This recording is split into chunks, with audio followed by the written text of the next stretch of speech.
Aruba, an island which is situated in the south of the Caribbean Sea.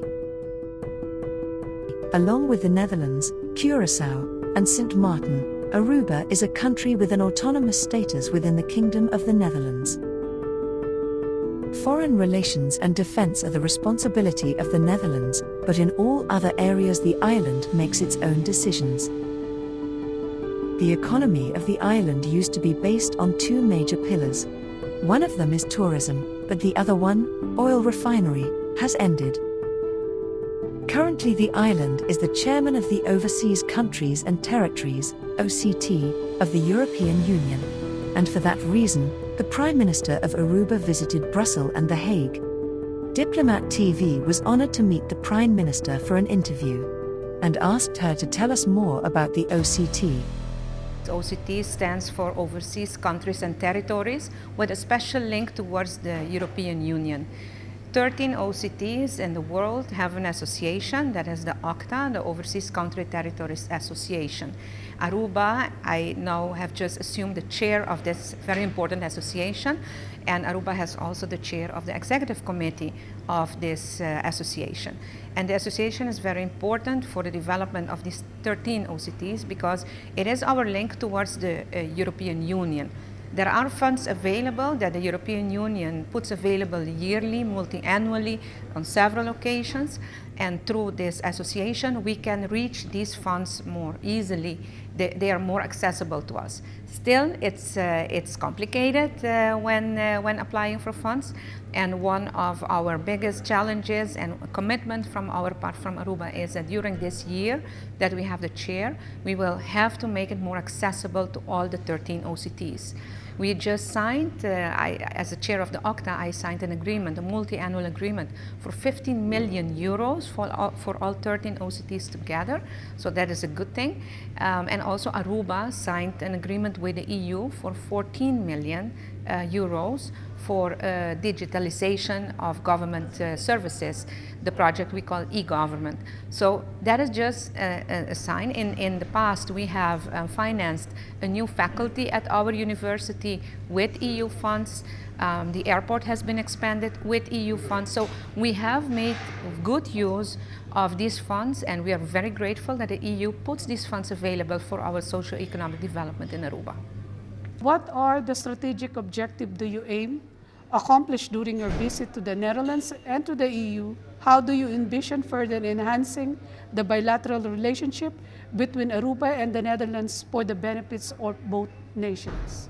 Well, this visit is very important for us because we are in negotiation with the Netherlands to refinance the COVID loans. Before the pandemic, Aruba always financed its needs, financial needs on the international market.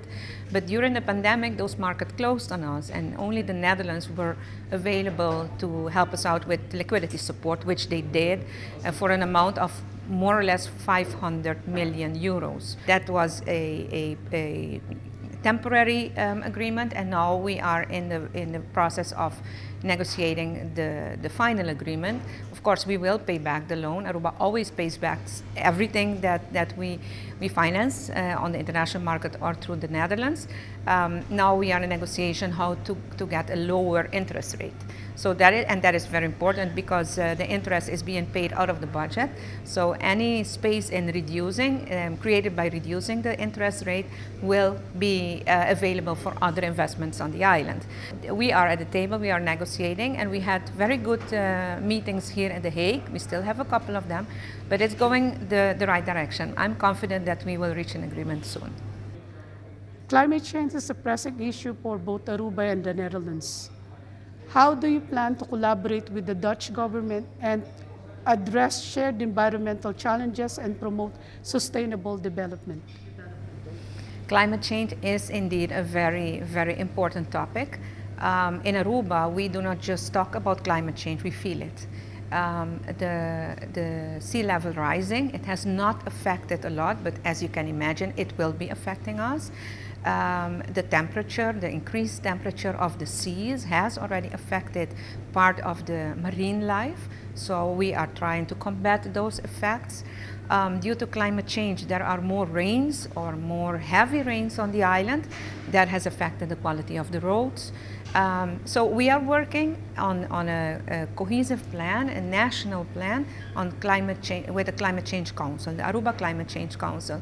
They will present a plan how we will address climate mitigation, climate adaptation, and of course they will then give a calculation of what is needed and funds that are needed in order for Aruba to address this issue.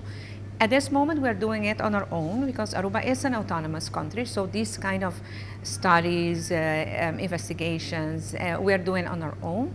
And of course, when we're done and we have this document, which will be mid this year, we will be moving towards the financing part.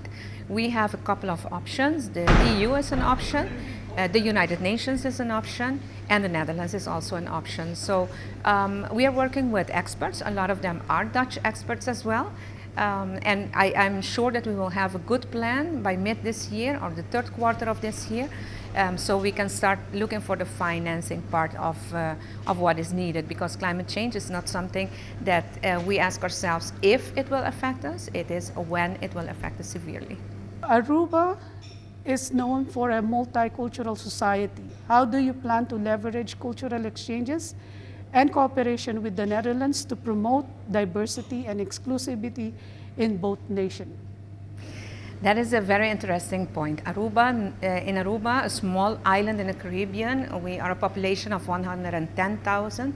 We have more than 100 different cultures, and we live together in perfect harmony, you could say. We complement each other, and everybody is working towards the better of the island. So it doesn't matter where you're from, where you were born.